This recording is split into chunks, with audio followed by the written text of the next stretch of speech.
Welcome. In this video, we'll show you how to bring back deleted commits and branches using Git Reflog. I'll explain what Reflog records, how to find the right commit hash, and the exact commands you need to restore your work safely. Sometimes a commit seems vanished after a reset, rebase, or accidental delete, leaving you stuck. Losing that work can break features, delay releases, and cause frustration. Understanding the root cause helps you choose the right recovery method. Git Reflog is a hidden log that records every change to head, even those not reachable from any branch.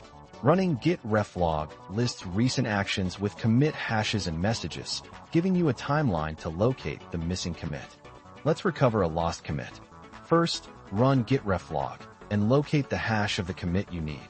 Then use git checkout commit hash to view it, and optionally create a new branch with git checkout, the recovered branch, so the commit is safely back in your history.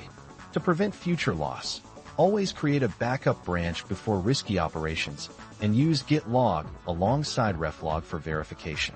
Avoid using git reset hard without a safety net, and remember that Reflog entries expire after 90 days by default.